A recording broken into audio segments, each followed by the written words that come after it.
Bom dia, começamos o primeiro programa do ano de 2022. Seja muito bem-vindo, muito bem-vinda aqui no programa 3 das 11. Você já sabe que o nosso conteúdo é sempre leve, muito informativo e também com altíssima descontração. E esse ano, gente, não vai ser diferente. Aqui nós somos em 3 apresentadores. Eu, Flávia Vieira, Gabi Bertoli e Isa Germano. Bom dia a todos. Bom dia, pessoal. Feliz ano novo para todo mundo aí, boas energias. E, como sempre, a gente espera a participação de vocês nas nossas redes sociais, no Instagram 3 das 11 e também pelos nossos do nosso parceiro Piracicaba Hoje, Facebook e Instagram. Bom dia para vocês aí que estão nos assistindo, bom dia para todos aqui e que 2022 seja de paz, de luz, de saúde, de muitas realizações e coragem para que a gente consiga seguir os nossos sonhos, né, e conquistar o que a gente deseja. E que é coisa melhor do que começar o ano falando de fé. Hoje nós temos aqui com a gente alguém que vai poder falar um pouco sobre a fé. Nós vamos falar da fé aliada da razão. Fé e razão que por muito tempo se estranharam, né? Aos poucos começaram a se entender, a conversar e explicar um pouco para a gente, assim, surgir respostas, né? As respostas foram surgindo, que explicam mais sobre a nossa capacidade de acreditar naquilo que parece impossível, né? Então, a palavra fé vem do latim fides, que é fiar-se, ter confiança. E os especialistas que estudam comprovam os efeitos da fé sobre o cérebro humano. Inclusive, quando a gente ora, né, há uma alteração dos neurônios. E os efeitos da fé sobre o cérebro são indiscutíveis. Então, esse é só o começo de uma conversa com o pastor da Igreja Antioquia, Valdemir Graia. Muito obrigada por ter aceito participar aqui com a gente. E Seja detalhe, muito né, bem-vindo. que quando fomos escolher, então, uma figura, um pastor, foi unânime pensar no seu nome, hein? Então, a expectativa é altíssima para hoje. Tomara que Exatamente. não frustre, né? Muito obrigada pela Eu que agradeço por vocês se lembrarem de mim, presença. tá? Prazer imenso. E, de fato, essa questão de fé é muito importante. E sabe um fator, assim, para introduzir? É o grande lance de que fé não tem nada a ver com religião. E muitas pessoas acabam não praticando a fé por uma questão de ter certos dogmas que aprendeu que não tem nada a ver com Então a fé. já vou emendar minha pergunta. Vai lá. O que o senhor, como pastor, já presenciou sobre os efeitos da fé? E que fé foi essa? Alicerçada em quê? Ok. Muitas pessoas, às vezes, eu sou assim de ser bem claro, tá? Ótimo. Eu procuro ser sem preconceito. Mas às vezes tem uma linha de pensamento. E muitas vezes pessoas que estavam exercendo fé falam, isso aí não vai dar certo. Esse cara é torto, esse cara é errado. E a gente tem essa questão da gente querendo ou não querendo, ninguém julga intensamente. Mas de alguma forma você tem um parecer. E eu me assustei. Porque essa pessoa, tanto na área de saúde, como em outras áreas da vida dela, como tantas pessoas, alcançaram coisas que eu nunca alcancei. Eu falei, Deus, o senhor está errado. Eu faço tudo certinho. Ou seja, a fé ela não tem muito a ver com... Não é a questão da fé do senso moral. Existe aquela fé que gera em você um senso moral, um comportamento, uma ação e uma atitude. E aquela fé que você exerce naturalmente, que é a fé natural. Que é a fé do lavrador que planta sem saber se vai nascer ou não. Que é a fé de quem trabalha sem saber se vai receber o salário. É só uma promessa. Não tem mais nada do que isso, né? E de um monte de coisas assim. Então a gente tem a fé natural e tem aquela fé que a gente chama de fé salvífica. A fé salvífica é de você acreditar que você tem uma vida eterna, que seus pecados foram perdoados e que você vai para o céu. Então essa é uma questão. Agora, a fé natural é uma fé que está em todos nós. O apóstolo Paulo diz em Romanos isto, que quando nascemos, nós nascemos já. É como se ele botasse em nós uma pitadinha de fé. Aí vai na questão de você exercê-la. O que atrapalha, às vezes, esse exercício de fé é que nós achamos que temos que estar 100% bom para podermos, mas eu já vi muita coisa. Por exemplo, o que você estava dizendo em uma palestra esses dias sobre a questão de imunização, já é comprovado cientificamente, e de fato de que se você exerce fé, se você tem uma perspectiva ou uma visão positiva dos fatos, ou realista dos fatos, normalmente a imunização, a imunidade da pessoa a qualquer tipo de doença é imensa. Mas um dos casos mais assim que eu já vi foi de uma pessoa que tinha uma doença mortal e enquanto as pessoas não pararam de rezar, não pararam de orar, ela não morria. Então foi preciso que o médico chegasse para ela e dissesse, por favor, parem de orar. E falando também um pouquinho E ele dessa morreu. questão da pandemia, né? A gente vem vivenciando momentos difíceis e eu com 34 anos hoje, eu vejo uma fé diferente. Antes, pode ser até que eu vivia uma fé mais ilusória, aquela coisa do nada pode me tocar, eu sou invencível. E hoje a gente percebe assim que eu posso morrer de qualquer coisa, a qualquer momento, e ter uma fé mais concreta. O senhor acha que as pessoas hoje, elas têm mais probabilidade de viver uma fé mais concreta, ou ainda a gente vive aquela questão da fé que eu sou intocável, Deus está à frente e nada pode acontecer comigo? Todo mundo conviveu de perto com o que mais nós detestamos, que é a morte. Fora isso, é o parecer de alguns de nós, é o meu, de que a indústria do medo ela funcionou fortemente. Nós já somos medrosos por natureza. Se você não traz uma informação dentro da realidade, você aumenta muito mais. Então, ver certas coisas acontecendo, ouvir certas falas, participar de certas brigas e discussões desnecessárias. De desencontro de informações. Desencontro de informação, sem julgar o que está certo ou está errado, isso gerou uma incerteza e um medo tremendo, porque você não tem o que fazer. Quem você ouve? Qual é a voz nacional, mundial que você ouve? Então, isso tira a sua base, porque a fé ela vai estar sempre alicerçada a uma verdade, a uma promessa, a um parecer. Então, para você crer em algo, eu tenho que te oferecer isso e isso.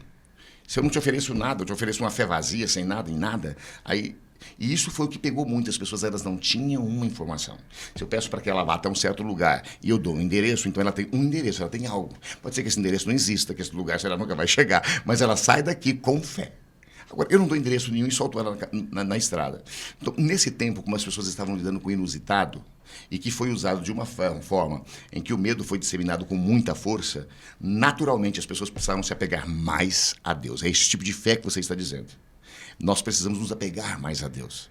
Ou seja, não a uma religião, não a um conhecimento científico, não a isso, não aquilo, ou a tudo isso, mas de fato ficou muito mais íntimo. A própria ausência nas reuniões, a própria ausência das pessoas da igreja e uma série de questões fez com que se aprofundasse muito mais a nossa relação pessoal com Deus.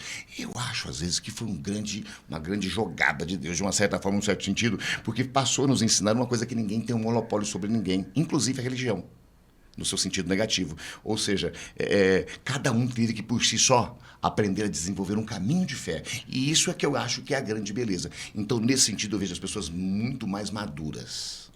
Acho que eu respondi, não. O senhor falou aí da questão da morte, que é algo que a gente teme, né? Esse é um questionamento que eu tenho até pessoal, porque a religião em si, até a fé ensina que você vai morrer, vai encontrar com Deus, tem um paraíso te esperando, né? Ou, né, no espiritismo também tem uma outra visão, que depois você reencarna, desencarna, Uma enfim. volta mais legal, pelo vamos menos, lá, né? vamos lá. Depende se fizer o mal, né? Gostaria, né? Nem Vamos sempre. pensar, pastor, se a gente, entre aspas, pelo menos isso nos é passado, porque a gente tem tanto medo dessa morte. Porque nós não fomos feitos para morrer. Eu concordo, eu quero viver Quando muito. Deus nos fez, tanto que uma das coisas que você vai perceber em todas as religiões é que nós somos eternos, nós somos infinitos, de uma forma ou de outra, tá? Voltando ou indo e ficando. É interessante, eu penso assim, eu tenho um negócio na minha cabeça, que Deus embaralhou um monte de coisa, mas depois ele bota tudo junto. Olha, Pensava diferente, depois a gente vai falando, nossa, éramos um monte de bobo. Não é que Deus está se encontrando aqui. Não é porque ele sabe que a gente não vai mudar com facilidade. Então, eu acho que ele cria caminhos que seja compreensível lá na frente e converte tudo. Porque, pelo menos, eu convivendo sem preconceito com as pessoas, eu não vejo muito menos Deus, às vezes, numa pessoa do que em mim. A gente troca o Fome 1, por exemplo, há 15 anos servindo refeições a R$1. A gente já se viu mais de quase 20 mil refeições. E quem é que nos ajuda? Até tivemos um programa lá que eu tive uma briga uma vez lá no programa que teve. Não é briga, uma fala forte, porque de repente eu tinha uma apresentadora com a gente que era a Gil, e a Gil Matos saía com os cachos de banana aqui. Eu e o pessoal lembro, criou uma do clube de- polêmica, e eu parei de um naquele clube dia. aí, Eu é. não faço mais, vocês são muito hipócritas. isso Mas isso é maior do que biquíni, alguns de vocês andam de forma pior. Então essas verdades eu lembro chocam. disso, verdade. E foi... eu vou falando assim, esqueça do que eu vou falar, tá? Tá. A gente tá falando de vida, vamos falar de morte. Então, porque a gente tem tá, tanto ok. medo disso. E nessa questão, então, é que a gente acaba... Por que a gente não foi feito para morrer? Nós somos feitos para viver. Nós somos feitos para seguir adiante. Então, e a morte, ela traz consigo ainda alguma coisa, porque nós conhecemos a Terra. Mistério, né? Do porvir O de nada. E todo mundo tem desconhecido. medo do desconhecido. Mas o que é mais forte é quando você lê Gênesis e Deus nos faz sua imagem e semelhança, ou seja, nós temos uma vontade de eternidade. Agora, a grande questão é que ele já nos deu essa eternidade, independente de certas coisas. Gosto de ler o apóstolo São João que diz: filhinhos, essas coisas eu vos escrevo para que saibais que tendes, é no presente, não é no futuro.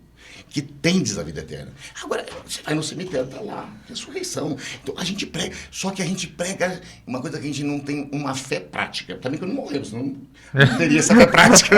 A gente sabe que ela é legal, tem rua de ouro, tem mansão celestial, não tem choro, não tem nada de ruim para quem tem medo de escuro. Parece que O não Zé é ia ficar escuro. preocupado porque não tem Wi-Fi. Viu, Não tem pastor? Wi-Fi. O senhor acredita? Mas é um Wi-Fi, é uma internet. Que tá vendo a gente sem custo, sem pago. Você já vai saber naturalmente.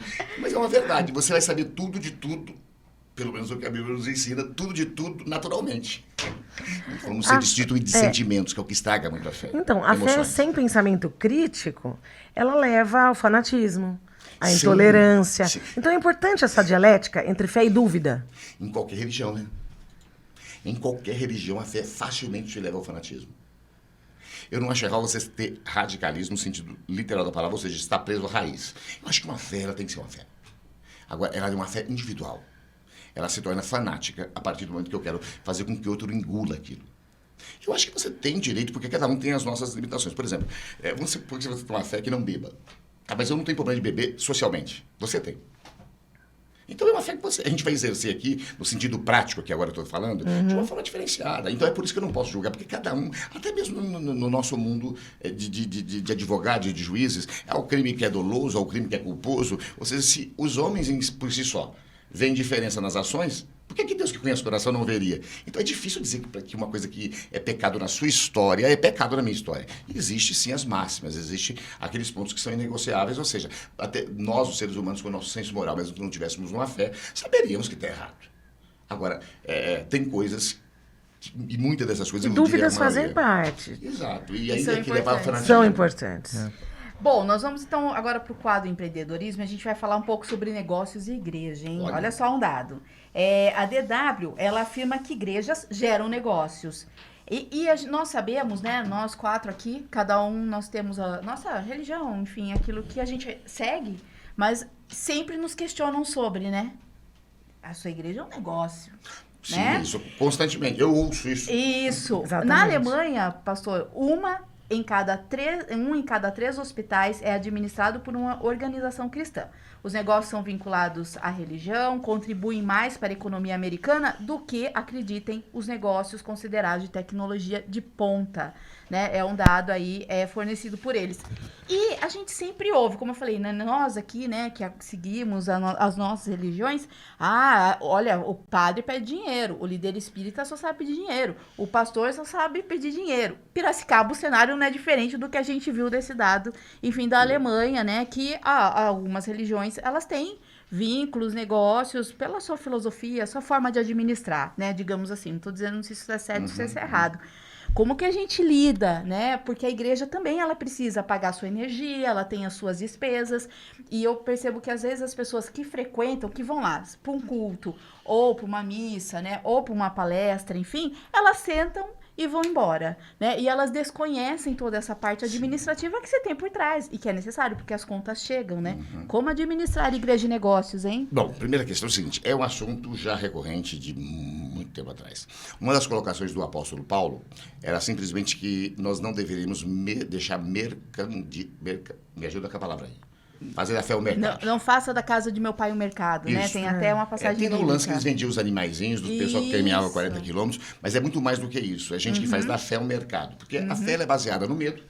Ela é baseada, você tem medo, então você tem que ter fé, coragem. Ela é baseada... Na culpa. É quando você quer construir um negócio de fé, que não é o seu caso, não é o nosso caso, tá? Então, por exemplo, o Ed Renekiewicz, que é um cara bem contestado, que fala de alguma forma, ele diz sobre os 3 pilares, eu acho que eu vou lembrar só de 2, talvez. Ele diz, para você construir uma boa fé, uma boa religião como negócio, você tem que ter o medo. Na hora que eu te meto medo, fala que você vai pro inferno, que se você não der, você perde, aquela coisa toda, e uso até a lei do retorno, que é universal para isso. Na hora que eu meti medo em você, pelo menos uma dúvida entrou, e você vai se colocar sobre a tutela de alguém, tá? De um líder tirano, vamos dizer assim, ou não, que vai tirar de você alguma coisa. Então, medo. A outra coisa é ganância, todos nós queremos mais. E a fé oferece muito, né? E às vezes o cara está oferecendo não o que Deus oferece. Claro, sim. Então, por exemplo, você tem uma placa lá, entre e para de sofrer. Eu estou tentando isso até hoje. Mentira, não tenho. A gente sofre mais porque você quer em algo que você vai ter uma contraposição. Toda posição gera uma oposição. Isso em qualquer questão da vida. Então, é mentira dizer que... Agora, Então você vai usar o medo, você vai usar a falou da vontade de culpa, conquistar. questão do culpa, pecado. a culpa, isso aí. Você chegou lá. É o terceiro, como é que você sabe? Ele falou. É culpa, medo e essa gana. Culpa porque todos nós temos a capivarinha, se puxar, Sim. tem um crimezento. Eu sei que tem cara de mais boazinha, assim. Tem uma coisinha. É só procurar. Tinha dentro de mim, né? Ai, que horror. Eu não vou dizer que ele está dentro de... Porque nós temos uma natureza chamada adâmica. Nós temos a vontade de fazer, só que nós somos umas bestas, uns hipócritas. Eles, não, imagina. Gente, por favor, pra cima de mim não dá. Então, essa questão, essas três coisas, você constrói um comércio religioso. Tá? Existe muito, demais. Isso nos dá vergonha. Tá? Por exemplo, eu sempre fiz parte de uma instituição que era a Igreja Nazarena, que era americana, mas por questões políticas eu acabei me desligando quando eu fui morar lá um ano sendo pastor, porque eu sou mais da área social. E não era uma visão que eles tinham outras áreas. Então, para não ficar aquela coisa... Mas me senti mal de ter que começar algo assim novo, porque quem estava aqui, quem já estava estabelecido, eu sou muito de abrir o verbo, tá? Eu queria ajudar alguém, porque eu não vejo que igreja XY é melhor ou pior. Eu me sinto bem em qualquer uma delas. Mas aí o pessoal não quer, porque tipo, você foi um líder por tanto tempo, abriu 30 igrejas na cidade, tipo, esse cara vai tomar meu cargo, vai tomar minha função. Então, essas bobagens que existem em empresa, de você ter um chefe que, de repente, chega um funcionário... Ele Medo tem mais da capacidade concorrência. que ele, aquele currículo melhor. É bem comercial não mesmo que a gente está falando. Isso está na natureza humana, não está na religião e na fé. E a natureza humana vai para o meio de tudo isso e estraga todos os ambientes, inclusive este. E existe gente que faz isso sim. Né? O salário de um padre ou de um pastor deveria ser uma côngula, um negócio chamado um nome difícil, Isso. côngula. Que quer dizer viver de donativo. Por exemplo, eu estou há 20 meses sem receber R$1, porque eu vivo de donativo, só que eu não tenho filho nem mulher, não casei. Então, eu vivo pela fé. Eu sei que é difícil para quem tem um filho, para quem tem uma esposa, mas não existe uma função. E hoje é um dos meios mais bem pagos. Tá? Então você tem dentro da pessoazinha que ganha um salário mínimo, tem algumas coisas que eu não tenho nem coragem de falar aqui. Então, e tem alguns que se tornaram igrejas, donos de impérios. Tá? São maus. Eu vejo da seguinte forma, que é o que eu entendo. Deus ele não usa ninguém, no sentido de usar. Mas é o seguinte, o que a Bíblia me ensina é o seguinte, é que essa pessoa, quando ela morre, ela chega na porta do céu, Deus fala assim, olha, infelizmente o seu lugar não é aqui não, você tem que descer lá para baixo. Mais ou menos assim, dá para achar lá na Bíblia isso aí. Ele diz assim, mas ele fala, mas por que não? Eu curei no teu nome, expulsei demônio no teu nome, fiz tantas coisas no teu nome. Ele falou, mas você não praticou a verdade. Está escrito lá. Foi Jesus quem falou.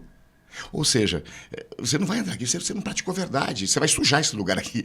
Então, ele fez um negócio? Fez. É muito da consciência também, do conhecimento real, da interpretação que esse líder faz daquilo que ele, né, acredita, assim. Ele acredita de acordo com as verdades dele. A verdade... Né, não existe a verdade universal. Ele acha que ele merece, que é dele. Isso. Só que o dom é de Deus. mas o poder Só que eu nem seduz consigo também, né? imaginar que... Eu consigo imaginar que, de repente, ele chegue nesse lugar e que seja dada a ele uma chance porque ele não tinha toda a consciência, nem todo mundo tem a sua, cada um tem a sua. Essa tomada de consciência daquilo que realmente... Aqui você vai chegar no campo de teoria. O que ocorre? Deus trabalha com absolutos, porque se ele não trabalha com absolutos conosco, nós estamos perdidos, nós estamos folgados. Então, se ele vai mexer nesse absoluto ou não, compete ao momento. Porque você está trabalhando o seguinte, ele falou, está escrito isso, mas pô, vai ter uma misericórdia nele, ele vai falar pro cara, vem cá e entra. Se ele vai fazer isso, só está no coração dele. Porque se ele abrir a porta, aí você vai ter mais safado ainda. se for safadeza, sim. Você entendeu? Entendeu? Você pega divórcio Se vier com do assunto coração polêmico. com safadeza, sim. Você pega, por exemplo, divórcio com assunto polêmico, tá? Numa época em que mulheres não pediam divórcio e o homem pedia divórcio para qualquer coisa por mulher.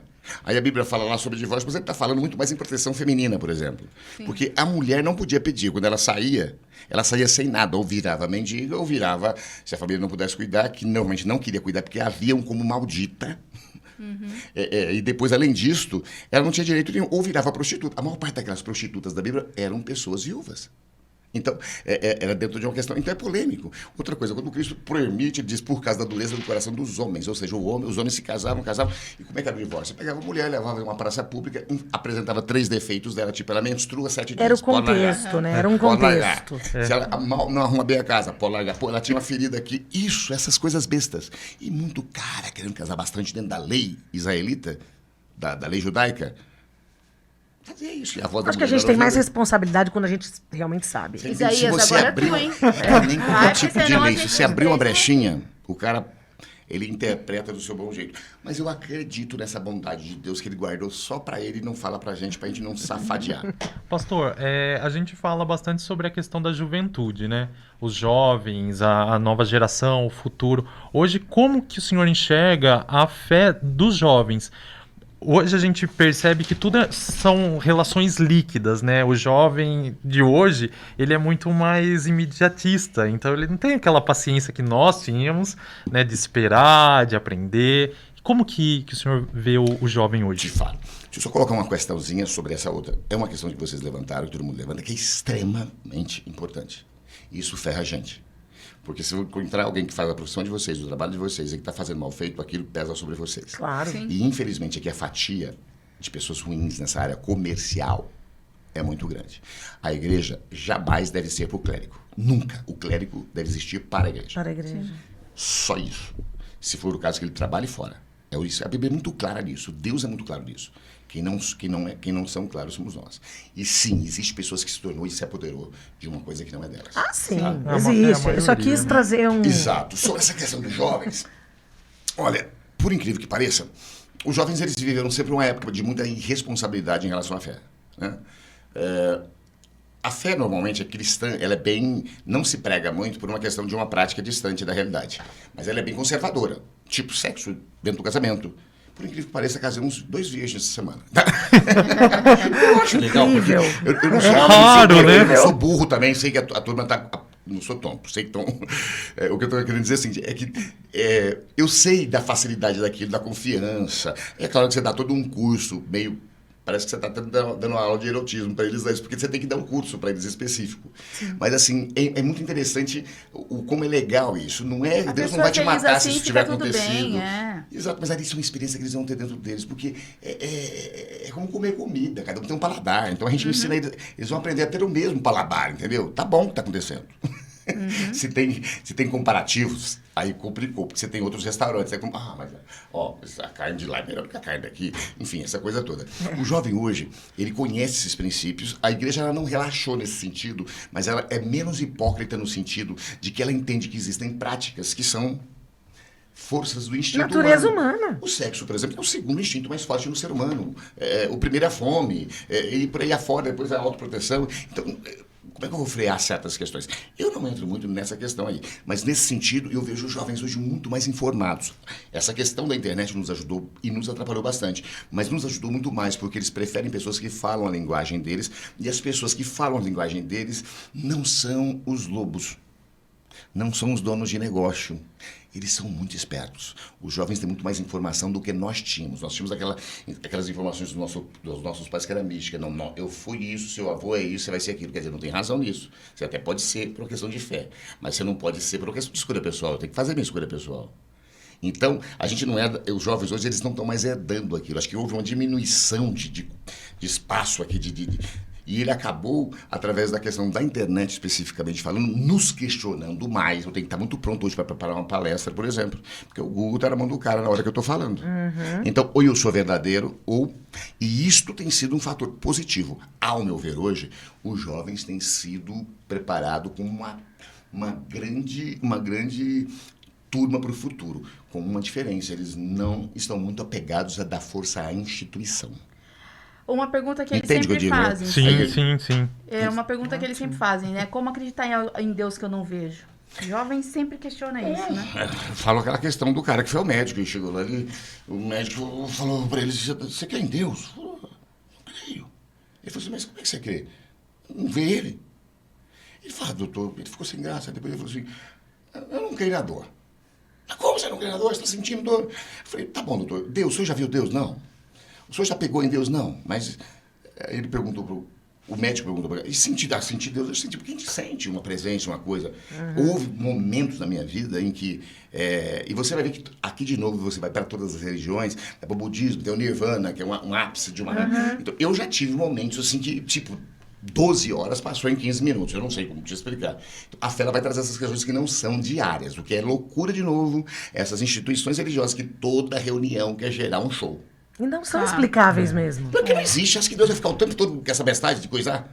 Não faz isso, não. Gabi, Não precisa. encurralado agora foi encurralado, hein, pastor? Tá pronto? Tem a ver com lei aí. Tem Pode fazer coisa ruim, pergunta ruim, que não Pode, tem problema. Nem é tão, não, tá levinho. Quando eu falo assim, Né, apimentar o negócio aqui. A mãe de uma criança de 5 anos, presa há 100 dias por furto de água. Vocês viram essa notícia? Não. Uma diarista de 34 anos que está há 100 dias presa em Minas Gerais porque furtou água. Após 2 negativas de instâncias inferiores, um pedido de habeas corpus chegou ao STF na semana passada. O nome fictício dela aqui é Maria, na reportagem. Ela foi presa na frente do filho de 5 anos, em julho, em uma casa no interior de Minas. E, segundo a polícia, ela e o marido violaram o lacre de instalação de água do local onde a família vivia de favor. A defensora, né, do caso foi visitar a ala feminina e ela fala assim, que é uma judiação, isso que é um absurdo, uma mãe ficar 100 dias presa por furto de água, um crime não violento. Ela me disse que queria pagar a conta, mas não tinha dinheiro, uma família muito pobre, usava água para cozinhar para o filho, para beber e para tomar banho.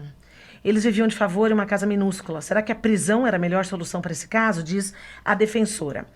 Nós tivemos também aquele caso de furto famélico, né? Quando, que é um caso, esse que é para beber, quando a pessoa furta para comer, ou beber, para as necessidades, né? Básicas. E cada vez mais esses casos estão chegando ao STF, ao STJ, a gente sabe da questão da fome no Brasil, da miséria, a crise absurda que a gente está vivendo, nesse sentido.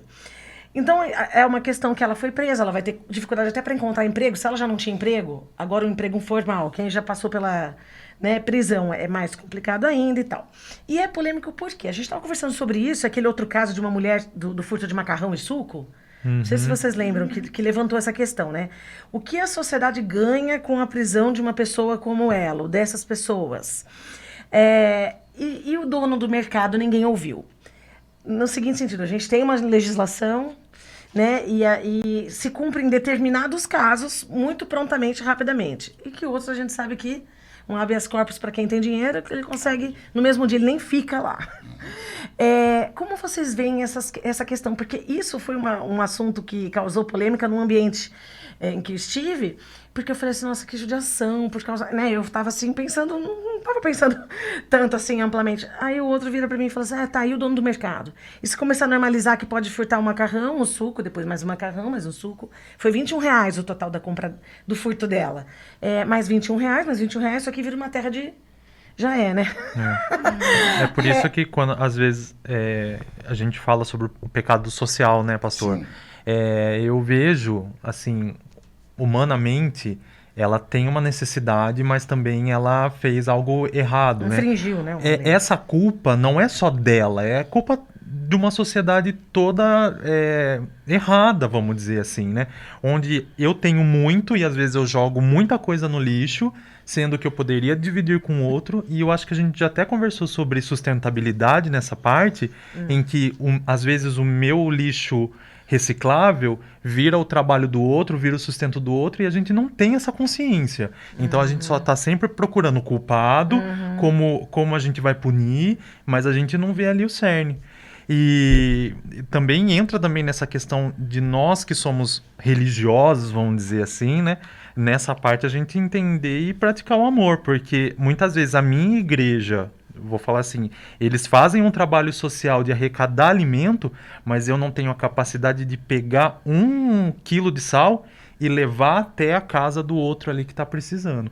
Então eu acho que são coisas assim que a gente precisa rever com urgência, porque graças a Deus ela foi presa, porque ela poderia ter sido morta, né? Ou muitos outros poderiam estar matando para poder comer, que se a coisa não melhorar é o que vai acontecer. Tá a gente vai já, né, virar uma guerra social aí. Bom, a gente lida com a miséria em todos os sentidos, tanto por dinheiro como por relacionamentos. E a gente vê que a sentença nem sempre é justa. Por isso, possivelmente é por isso que a Bíblia, desde o Velho Testamento ao Novo Testamento, trata dessa questão de justiça, mas demais. Por exemplo, se você pega textos de Isaías de 700 anos atrás, você vai ver que ele fala de hoje, do que nós estamos vivendo. Ele diz, tem coisa que eu não posso falar. Juízes, não sei o que lá, a verdade sumiu. Você pega e fala, parece que foi escrito hoje. Esse é um problema não de hoje, é de antigamente. Tá? Dentro da questão da lei judaica, você trabalhava com a seguinte questão, você plantava uma roça e você tinha que deixar um pouquinho para que o necessitado passasse e pegasse o resto. Isso fazia parte da fé social daquele povo. Então, sempre que você fazia algo, se alguém devesse, ele ficava escravo por 7 anos. Mas depois disso, ele era restituído. Ou seja, criava-se meios. Ele não passava fome, ele ia pagar com trabalho. Era um escravo, que não era escravo, né? Mas era escravo. Então, existia essa política social. Qual a grande questão que eu vejo que falha? O que falha é a nossa justiça social, que é muito complicada lidar com isso, no Brasil ou fora dele. Tá? É uma questão difícil, porque eu sei porque eu trabalho com isso, então, com casa de recuperação, e eu vou te dizer, a maior parte das pessoas não querem ajuda. Aqui é preciso de você dividir os dois públicos. E nem as regras, né, que também são regras. estabelecidas, né? Sempre a gente quis ajudar. Houve uma época que a gente alugou um motel para fazer 34 quartos. Criamos um centro assistencial com um restaurante, com roupa, com dentista, com gente que cortava cabelo. Um negócio perfeito. Criamos uma cooperativa de trabalho. Ou seja, se você quiser trabalhar amanhã por dia, então, dá para você receber casa, comida, moradia, e se você é dependente químico, tratamento. Não falta mais nada. A gente tinha bons médicos associados, só que é o seguinte, pasmem, a tristeza da gente. Se 20% queria, era o máximo. Então, aqui você vai ter duas coisas. Existe uma parcela, mas isso é claramente perceptível. Não tem filho envolvido, não tem isso. Existe uma parcela que é safada. Existe uma outra parcela, não é fruto da sociedade, é fruto de uma escolha. Pode ser de uma doença, pode ser de uma doença, dependência química, entendeu? Aí se jure, como quiser. A dependência química é uma doença, então pode ser isso. Mas a outra parte, existe a grande parte das pessoas que precisam de uma ajuda. E existe dentro dessa parte aqui aqueles que querem viver na dependência sua e ser pobre é uma grande bênção. Só que quando uma pessoa chega a um fato deste, é porque a fome já bateu a porta. Dificilmente, no índice de mulheres, uma mulher faria isso se não fosse como um animal faz pela fome dos seus filhotes. É bom entender que a gente não acha ruim que o leão mata um monte de coisa para comer. Sim. Isso tem um pouquinho dentro de nós.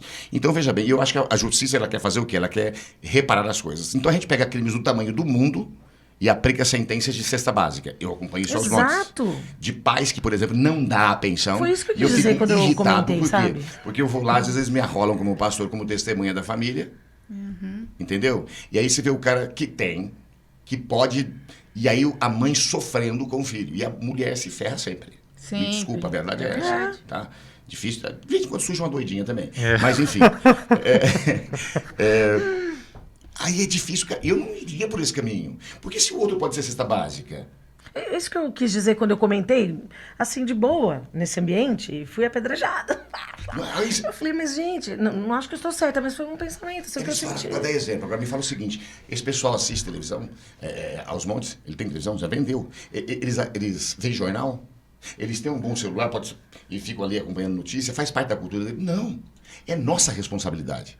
Agora, essa é uma responsabilidade da justiça social de qualquer país ou cidade. E não diga que não é possível, porque eu sei que é. Nós aqui, por exemplo, um restaurante que a gente serve 200 refeições por dia, tá? Ele nos custa, em média, de R$22 mil por mês, até com pessoas pagas. É claro que a gente... Isso já vai por 15 vezes. Então não me diga que não é possível. É possível. É possível as instituições religiosas fazerem isso. Há igrejas, por exemplo, que são grandes, se passa de 300 pessoas, elas têm ali um faturamento de R$20 mil, de R$200 mil. Por que ela não tira 20 e não resolve um pouco disso? Já que a fome está sendo um pouco resolvida. Então, me desculpa aqui, nós somos omissos, mas na hora de meter o martelo na cabeça do outro, a gente mete com muita facilidade. É claro que não podemos nos desfazer da questão de que a gente não pode promover o erro. Mas nesse caso, como em muitos casos que eu vejo, não é o erro. Isa, perguntas? Nossa, é bem complicado, né?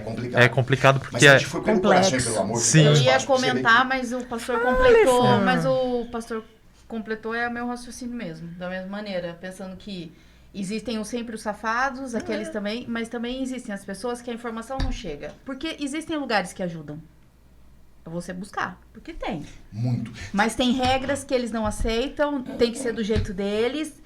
Tem gente que parece que gosta da pobreza, é uma coisa estranha também. É verdade. Porque a pobreza é um grande fator de lucro. Tanto para quem tem as instituições, tá? No nosso caso não, porque nós não quisemos ser uma instituição que recebe fundos de fora. Nós não recebemos um tostão nem da prefeitura, nem do Estado. Por quê? Porque eles mandam em você de uma forma que fica complicado você fazer. Então fica mais caro fazer o serviço, tá? Existem questões contrárias, por exemplo, caso de recuperação. Eu tenho dificuldade, porque eles só aprovam uma coisa que seja do jeito deles. Só que do jeito deles custa quase R$4.000 por mês uma pessoa. Como é que eu vou pagar R$4.000? Então eu tenho uma instituição, a Anvisa, que não me aprovou um quarto porque faltava 5 centímetros. Eu dorme na rua, falta 5 centímetros de altura. Mas, bom, essa coisa precisa parar. Essa burocracia toda. Desburocratizar. Muito, né? Agora, de ajudar é possível, mas ajudar é uma coisa muito difícil. Você não imagina a burocracia. Nós existimos há quase 20 anos, nossa cozinha é melhor do que muitas cozinhas que eu frequento. Até hoje, a gente não conseguiu de um órgão, que eu já falei aqui, a aprovação. Por um simples fato, com essa aprovação, eu posso requerer muita coisa, que eu não quero requerer. Então você fica lá. E dá tudo certo. Bom, vamos lá. Pastor, a gente já falou aqui que a gente não vê Deus, né? Às vezes a gente sente, mas na sua visão, né? Onde está Deus agora, né? Eu acho que assim, Deus ele é um cara de muito bom senso humor, de senso de humor, né? E eu vejo realmente Deus, muitas vezes, no concreto mesmo. Eu vejo Deus nas pessoas. Às vezes a gente fala assim, poxa, eu acho que Deus está aqui também. E Deus, muitas vezes, somos nós também, né? De uma forma mais filosófica. Mas, onde está Deus? Ok. Sombra e luz, sombra e luz. Ó, existe um versículo muito controverso. Às vezes tem coisa na Bíblia que tem algumas pessoas que têm dificuldade de explicar. Mas ele diz, vós sois deuses. Porque... Vós sois Deus, poxa, complicou agora. O que ele quer dizer, na verdade, é que todos nós temos uma centelha divina dentro de nós. É se você vai desenvolver aquilo ou não. Então, em primeiro lugar, eu entendo que eu encontro Deus no outro. Eu também. O diabo também. Mas Sombra e luz, eu mas falo. eu encontro Deus. Agora, eu tenho que verificar o seguinte, defeitos não fala que Deus não está com a pessoa. Eu acho assim que não tem como você negar. Tem coisa que você nunca vai conseguir explicar, mas você sabe. A gente não pode ser tão preconceituoso que barra isso. Tipo, você olha ela tem um olhar calmo, por exemplo, que acalma a gente. Você olha ela é uma pessoa assim equilibrada, assim, não sei o que, tudo arrumadinho. Você vai fazendo umas ideias de cada um? Então, você olha aquele cara administrador, é o cara que lida bem com as emoções, deve ser assim a qualidade dele. Então, cada um de nós tem um pouco para contribuir no todo. Se você botar um monte de iguais aqui, isso aqui acaba. A diferença constrói. Eu vejo um pedacinho de Deus dentro de cada um de nós. Deus está... Você usou uma ideia que é mais ou menos uma ideia panteísta. Deus está em tudo, está na árvore. Tá? Para o cristão, ele está na árvore, mas ele não está na árvore. Tá? Mas está na árvore. Essa questão que as pessoas às vezes não têm inteligência de entender o que está sendo dito. Só que essa presença ela vai além do panteísmo. Que é Deus estar presente no universo, na Mãe Terra, nisso, naquilo, que eu acho que é uma ideia legal, mas é uma ideia não completa. Mas não importa ser completa, você usa também. Então Deus está em todos os lugares, porque um dos atributos dele é ser onipresente. Agora, você pode estar presente no lugar, participando daquilo que está acontecendo ou não. Tem um salmo que eu gosto muito, Salmo 139, ele diz, para onde eu me ausentarei da presença de Deus? Se eu for para o monte, lá ele está. Se eu for para o buraco, lá ele está. Para o fundo do mar, ele está. Para cá, ele está. Para lá, ele está. Agora, é preciso que eu entenda mais Deus como querendo me usar para ser uma centelha de luz na frente do outro. E aqui a gente vai para a oração de São Francisco de Assis. Onde houver desespero, que eu levo a esperança. E aí uma grande coisa que a gente descobre que é aquilo de Jó, que é o cara que mais sofreu. A vida dele muda quando ele está orando pelos seus amigos ou inimigos. Ou seja, é quando você desenvolve Deus que você vê Deus. E desenvolver, gente, é muito gostoso isso. Eu acho assim que quem trabalha, por exemplo, com essa questão, a maior satisfação é da gente. Por exemplo, eu, essa semana, fiz um casamento. Então, eu casei o pai, eu fui pastor dele com 12 anos de idade. Aí ele casou-se, mandou a filha para estudar para cá, pediu se eu conseguia alugar um quarto para ela. Falei, vamos ver. No final do culto, uma menina que frequenta a igreja, eu não tenho problema nenhum com lésbicas, com gay, pode ir. Algumas famílias querem sair, eu falo, olha, você tem outras opções, eu gostaria que vocês ficassem aqui e me ajudassem, porque acho que é uma missão nossa. Eles são gente como a gente. E por acaso uma das garotas disse, olha, minha mulher me deixou essa semana, precisa de alguém que divida o apartamento comigo. Esse me ligou no mesmo dia. Eu falei, deve ser Deus, porque ela pediu. Eu falei, olha, tem aqui um caso, menina, tem essa prática, se a sua filha não tiver problema. Veio, conheceu um garoto que é o meu filho, assim, de adoção da igreja, casaram-se agora, na segunda-feira, feriado. Então, a história tem essa beleza de você ver Deus. Ele achava que a vida dele não teria futuro, aquele outro garoto aos 12 anos não tinha futuro. Olha como é que esse ciclo de fé vai rodando. Isso é em outra cidade. Então, Eu vejo Deus na nossa bondade, no nosso amor. Eu acho que Deus, você não vai explicar ele por um dogma, por uma doutrina especificada. Nós pensamos assim, senão ia ficar numa discussão besta, eu penso assim, você pensa assim, outro pensa assim. Essas coisas mínimas, Deus não pode ser tão complicado assim, porque senão, como é que ele faz a gente assim e faz um negócio complicado que ninguém entende? Não acho que Deus está através de mim ou de uma autoridade religiosa, porque Deus não é tão difícil de se compreender que eu tenho que fazer uma teologia profunda, como a gente teve que estudar, tanta coisa que é desnecessária. Porque você vai entender o básico de Deus na sua relação Quando com a Deus. pessoa fala assim, eu sou Deus. Tipo, eu me sinto Deus, eu tô no comando, eu estou no controle de tudo da minha vida. Aí é maluco, A não né? ser que a gente fale com uma metáfora, entendeu? Se empoderar. Eu não vejo que Deus tem problema em que você se empodere, porque você tem poder. Você é feito a imagem e a semelhança dele. São duas palavras gregas. Demut, que quer dizer o seguinte, é imagem, ou seja, é a essência dele. Né? E ele te fez com uma finalidade, para que governe sobre a terra, não governe sobre os outros. Governar no sentido de controlar, no sentido de fazer as coisas funcionar, não é sobre o outro. Você pode governar sobre o outro, mas numa outra situação, não no que está lá. Aquela palavra é isso. Ou seja, não existe uma criação maior. E você sabe que todas as grandes coisas nascem dos seres humanos, as grandes descobertas, ir à lua se foi, tirar um coração daqui e botar lá, um outro, estão agora tentando tirar cérebro, botar lá, quer dizer, se isso não é uma capacidade fora do comum. São talentos, né? Eu vejo Deus nessas coisas. Eu vejo Deus comendo, sabe quando eu vejo Deus comendo manga palmer? Eu vejo Deus naquele negócio, gente. De tão bom que é.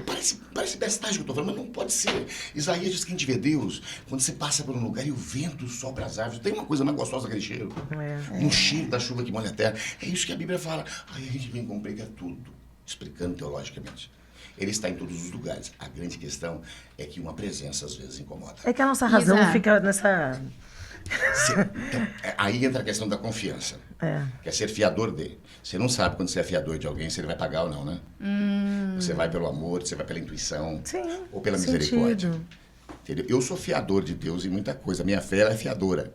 Eu creio. Muitas coisas aconteceram do jeito que eu queria, outras ao contrário, mas tudo se consertou no final. Isaías, confessa pra gente aí. Ai, esse meu eu confesso é bem parecido com o eu confesso da minha mãe e parece um pouco comigo também, mas não é nosso não. É do Paulo Sérgio, de Paula, 56 anos. Ele fala assim, ó, gosto muito do programa e gostaria de confessar. Eu confesso que tenho muito medo de morrer e voltar e estar enterrado. Eu também. Já tive. Acho que muita gente, né? Quando eu era mais jovem, ouvia muitas histórias de que escutavam pessoas gritando no cemitério e quando iam ver, no dia seguinte a pessoa estava de bruços no caixão. Realmente. Eu já ouvi essas histórias também. A minha mãe, ela tem medo de morrer e de acordar morta, né? Já existiu muitos casos de enterrarem pessoas vivas. Até um ator, um artista. Agora, se né, for por 7 exemplo. palmos, você não vai ouvir barulho nunca. Você não vai ouvir. A não ser que seja Aqui tem um duas túmulo mais explicações. rasinho, né? Tem duas explicações. Alguns falam que é os capeta. Tá? Os capeta faz isso pra você ter medo da coisa. Isso vai viver terrivelmente, egoisticamente por uma vida. Porque você imagina que você se assusta. Eu sou da Bahia, do sertão, isso acontece muito lá, porque as pessoas elas são muito místicas e tudo mais. E elas ficam, às vezes, possessas. Algumas são questões de demônios, eu acho que outros é emocional mesmo, que ela fica assim, ela Impressionada. grita, então fica um negócio assustador, entendeu? Então eu, quando era criança, que ia pra lá, eu queria que minha tia dormisse a noite inteira, que ela lamparina acesa, a hora que ela roncava, eu ficava desesperado, porque eu ficava só eu e ela, falei, o diabo apareceu, o defunto vai vir aqui, aquelas histórias, e ela contava a história de que defunto aparecia, aquelas coisas, aí você fica maluco, então esse medo da morte dessa questão, eu queria até ser enterrado na Bahia, porque eu queria que fizesse um fogão de lenha em cima, me ficar dentro de casa, eu tinha medo de ficar no cemitério e o morto levantar e me assustar. Agora, como é que o morto assusta o morto? Então, é uma questão nossa, assim, de... existia essa questão, é por isso que eu gostaria de ser cremado. Eu acho uma boa saída, porque não dá a chance de Mas se queima voltar. vivo, pastor. Agora, uma coisa que eu perdi de enterrar morto, eu tenho medo ainda. Vivo, né? Agora, eu perdi o medo da morte por completo. É um fato interessante, né? Assim, no processo da minha fé, eu perdi o medo da morte, porque a maior vitória do cristianismo é você vencer a morte. Paulo disse que não existe uma outra vitória. Que presente maior eu posso te dar? Uma perna para andar, um olho para enxergar, dinheiro para você viver? É você ter a certeza de que a sua vida, ela só pode ser daqui para melhor. E eu creio piamente nisso, porque senão Deus seria burro. Fazer vir para aqui, correr atrás de dinheiro, enfrentar a pandemia, arrumar emprego, lidar com filho, viver com marido, mulher. Pensem na vida. Tinha que ter um pouco mais. Aí faz, a hora que você aprende alguma coisa, morre. Isso mesmo. Puxa, Deus é um pouco mais inteligente, é. Vocês Os têm medo de japoneses ser fazem carro enterradas vivas? Eu gosto muito de viver, né? Eu não gosto de pensar na possibilidade da morte, assim. Se for então... aquela questão que as pessoas realmente não morrem, né? Que elas Sim, Tem aquela doença, né? que existia Tenho. muito. Caixão, às vezes, unhado. É por isso que hoje faz bastante autópsia, né? Porque já É. não dá chance mesmo. Você arranca tudo pra não dar Exato. chance de voltar. você já mata a pessoa realmente. Já mata ali. Cada um tem realmente. Tem uma gente que vida. volta na autópsia, viu? Agora, gente, pra mim, a pior morte é você morrer morto. Exato. Vocês conhecem aqui o ECPA? ECPA tem a Dani Janete Sim. e o Fred. Um cara assim. São sensacionais. Ele era um anjo. Um anjo de Deus mesmo. Em Belo Horizonte, ele morreu do dia pra noite com 35 anos de idade. 3 filhos lindos. E então ficou uma coisa... Mas aquele cara era vivo. Sabe uma pessoa viva que ela chega perto de você e você fala, Deus chegou? Ela é viva, né? A Ela Dani é é viva e ela cuida de 3 Eu filhos. olho e falo, gente, essa menina tem que ser uma pastora. É verdade. Porque Ela um é exemplo. hoje da quadrangular.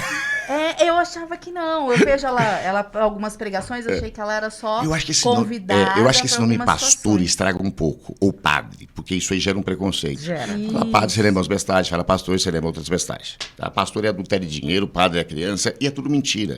É um percentual desse tamanho, especialmente dentro da Igreja Católica, desse tamanho de prática. Isso. Tá? No meio evangélico acontece um pouco mais por causa da não formação de alguns líderes.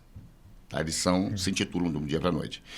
Mas, tipo, aquele cara, uma única palavra que a gente achou que foi de cura, assim, ele foi enterrado vivo. Vivo, nesse sentido, ele morreu vivo, morreu vivo. Morrer vivo é isso, você ter vontade de dormir, de acordar, ter projetos. Eu acho que morrer assim é top. Porque você viveu a vida. Eu acho que é horrível quando você morre, quando eu vejo pessoas que estão passando por uma depressão profunda. Como é difícil enterrar alguém assim. Que lindo isso. Sabe? Aí fala pro descanso. Pô, mas eu queria que ele já descansasse aqui, já fosse descansado pra curtir lá. Não pô. deu tempo de Foi ajudar, de sofrendo, preparar. Exato. Isso aí. Isaías, a dica cultural vai pro Instagram, certo? Isso, pessoal, segue a gente lá no nosso Insta, @3das11, que a gente sempre posta pra vocês as dicas culturais, também as novidades, e vocês também ficam por dentro dos programas que vão acontecer durante os meses e as semanas. Pessoal, nós temos apenas 5 minutos, então se cada um foi bem sucinto na sua pergunta, a gente consegue fazer mais uma pergunta aí e aproveitar mais o Pastor Graia hoje. Vai lá, Gabi. Eu queria entender Antioquia. Primeiro, rapidamente, dizer que eu já vi Deus no Senhor. Eu conheci o Senhor pela TV, porque nós trabalhamos lá e tal, pelo programa, mas fui num casamento. E há muito tempo, eu já era casada há uns 10 anos, eu sou 21 hoje. E aquela fala do Senhor, a mensagem que o Senhor passou naquele momento, recuperou meu casamento. E algo assim, então Deus realmente nos usa o tempo todo, e nós somos instrumentos e centelhas divinas e sombra e luz, como eu costumo falar. E Antioquia, afinal, desculpe a ignorância. Sim, todo mundo tem. Bom, primeiro, casamento é o que eu mais adoro fazer, mesmo não tendo me casado. Tá? Eu acho que é uma data única. Os pastores estragam alguns porque falam muito, os padres estragam outros porque falam muito pouco, e nenhum quer ir a um certo local por uma questão de fé específica. Eu acho que esse não é o nosso direito. Uma pessoa quer casar, que é uma bênção de Deus. Eu acho que quem nega tá ferrado. Não devia negar. Primeira questão. Muitas vezes eu vou com o coração, a gente fala de improviso, eu paro no caminho, faço uma oração, eu acho que você não tem que falar muito, tem que falar direto, e eu acho que é mais por aí. Não é para os noivos, é para quem está convidado. Para os noivos, eles não escutam nada, você fala antes ou depois. Foi para mim E mesmo, foi. obrigada. Agora, para outra questão, Antioquia. Eu morei nos Estados Unidos durante um ano, eu queria me casar, fui para lá porque eu estava noivo de uma moça de lá. Falei, vou tentar para casar, vamos lá, vamos ver se dá certo. Mas não deu certo. Aí fui ser pastor da Igreja Nazareno lá e, ao mesmo tempo, para ficar perto dela. Não topei, achei um lugar ruim, entrei em depressão. Até mesmo porque eu estava num processo político, a igreja tem processo político com a minha igreja, e, então eles não cediam, eu falei, cara, eu preciso viver. E foi quando eu não voltava porque eu era legal lá. Então, quando você entra legal, as pessoas falam, não saia, é difícil, não saia. Claro. Mas eu não queria viver legal, eu queria viver, entendeu? Então, volto para cá, ela vem para cá também morar para tentar continuar, se rebaixa, vindo assim, de profissão. Tem uma história de amor, mas que não acabou dando em nada. Mas, enfim, é daqui que nasce. Deu alguma coisa, E aí né? eu tenho que viver. Eu tenho alguns amigos que são empresários, eu vou procurar trabalho e eles falam assim, cara, você é pastor, eu não quero que você seja empresário. Tá, como o quê? Vento. Então, acabou eu não resistindo, e alguns começaram uma pequena reunião, e aí eu achava que não ia dar certo, deu certo, aí depois a gente teve que alugar um lugar, e aí foi sendo, e a gente teve que A gente tem que fazer legalizado isso. Voltando à sua primeira pergunta, a gente tem que ter fazendo declaração de imposto de renda, a gente tem que ter tesoureiro, isso quem lida não é o pastor, é a pessoa. A gente tem que ter um livro que todo ano se fecha, que você tem que ter o série fiscal. Então, não dá para ser de outra forma, nunca fiz de outra forma.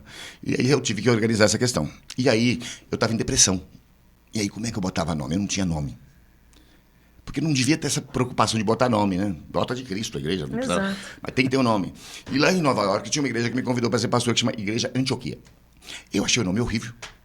Mas eu não sabia que não colocar. E eu tinha que fazer os estatutos e as coisas. Ah, foi assim. Foi assim. É um nome indesejado. Mas depois eu fui ver, olha isso pra você, que legal. Antioquia é uma igreja onde o apóstolo Paulo foi pastor, foi a primeira igreja que ele abriu. E foi onde os cristãos foram chamados de cristãos pela primeira vez, que quer dizer pequeno Cristo, que tem atos parecidos. Já gostei. Aí depois era uma outra coisa que a gente queria fazer. Eu falei, cara, em vez de inventar, da gente abrir, Antioquia aqui, Antioquia lá. Cara, pega as que já existem e potencializa, porque eles cuidam bem de criança, então a gente escolheu o campo de criança. Ou seja, a gente mandava uma televisão, que a gente ganhava ou comprava, a gente mandava materialzinho mais simples. A gente era uma igreja pequena, pobre, mas com a pobreza dá para fazer muita coisa. Então eu falei, vamos ajudar quem já existe, porque se ele fizer um trabalho bem feito, ele alcança mais pessoas com o mesmo aluguel, com a mesma pessoa, com tudo. Porque o meu nome, se é o nome de Cristo que é importante, não é mentira. É o meu nome, fantasia que tem que se projetar para que eu seja poderoso, politicamente, ou isso, aquilo. Já entra o ego, vaidade e tudo Então, mais. eu já tive 36 igrejas aqui. Não quero nunca mais na vida ser pastor de 36 igrejas. É horrível! Imagina o É trabalho. 36 problemas para você resolver. Cuida da sua doma e vai. Aí veio esse não, falei, vou botar isso aí. E Antioquia, o que Paulo fazia? Ele era o que sustentava as igrejas da região. Missionários, os outros trabalhos que se abriam. Ele não concordava, você vai ler as cartas dele, ele mete o pau. Paulo era sanguíneo, sei lá que diacho que ele era de brigar. Com Pedro ele brigou. Eu até gosto pela uma discussão danado não mesmo. pequena. Paulo Fica é imaginando Paulo, se ele né, tapa. A gente se sente melhor vendo o pecado, o erro do outro. Enfim. E aí me alegrou mais, porque o que ele estava fazendo justamente. Aí ficou esse nome, a gente colocou esse nome. Estamos encerrando. Isa, rapidinho. É isso aí mesmo. Eu só quero desejar um feliz 2022 para todo mundo. Agradecer ao pastor, muito obrigado pela sua presença. Pessoal que está nos acompanhando aqui também pelo programa. E é isso aí, gente. Pastor, o ano está iniciando agora, o primeiro programa do ano. E eu gostaria que você deixasse uma experiência aí pra gente, né? E para que as pessoas que estão, de fato, nos acompanhando, como a gente consegue, nesse ano de 2022, assistindo tudo o que a gente assistiu até agora, de coisas difíceis, principalmente nesses 2 últimos anos. É claro que tivemos outras crises também anteriores, mas como a gente consegue ter uma conexão melhor com Deus. Okay. Bom, em primeiro lugar, adorei estar aqui, viu? Gostei muito mesmo. Obrigada. Demais, eu acho que isso aqui é extremamente importante, fundamental. Pena que não sei se as pessoas dão o valor devido. Nós damos e vão dar, eu tenho certeza. Quero que sim. Ela deu uma palavra no começo que eu acho que é aqui que a gente tem que ficar. A gente não pode ser ilusório. E eu acho que quando a coisa piora é porque ela está melhorando, tá? Sim. E eu penso, ao meu ver, não sou nenhuma mãe de nada, mas eu penso que é um tempo de grandes desafios e de grandes embates raivosos. E é no campo da emoção. É na prática, mas é no campo da emoção. E quando as coisas são no campo da emoção, é pior, eu acho. Porque se eu destruo uma pessoa por dentro, se eu encho ela de medo, de insegurança e incertezas, eu arrebento os passos dela. Tá? Então a gente vê esse joguinho de guerra em questões políticas, em questões da vida, e todo mundo dividido, e não existe meio melhor de você vencer uma nação, um povo, uma pessoa, do que dividi-los. Uma casa dividida, diz a Bíblia, não prospera. Eu penso que a gente tem que ter somente um remédio: coragem. Porque para mim, no meu coração e no meu ver, vai ser ou o pior ou o mais excelente ano da nossa vida. E eu creio que vai ser o mais excelente. Amém. Coragem, Por quê? Porque nós pastor, escolhemos assim Deus à seja. frente. Se alguém escolheu por hipocrisia, eu não quero nem saber. Eu vou na verdade. Eu escolho. Então, eu penso que vai ser o melhor ano que a gente vai ter. Então, eu faria todos os meus projetos, eu animaria vocês a fazerem todos os projetos de vocês, todas as pessoas fazerem os projetos que ela tem no coração. Eu entrei rapidinho, numa época de pandemia, eu aluguei. Meu grupo é pequeno, eu tinha 100 e poucas pessoas, mas eu tenho um sonho. Eu falei, vou fazer meu último sonho, que era fazer esse lance desse pool de entidades sociais e não mais abrir uma, mas ajudar as que estão abertas. E eu caí na loucura de alugar um lugar de 4 mil metros que iria gastar mais de 1 milhão para ser reformado. Eu não tinha nada, eu tinha minha casa, um apartamento que valia 300, que eu vendi por 160, um carro. Enfiei tudo lá. Estamos lá. A pandemia entrou. A arrecadação da igreja foi lá para baixo. A gente tinha uma... É público, a gente pode falar, a gente tinha uma entrada de 26 mil reais, caiu para 6. Eu gastava 60 por mês. Não deu errado nenhum desses meses. Então nós vivemos o pior.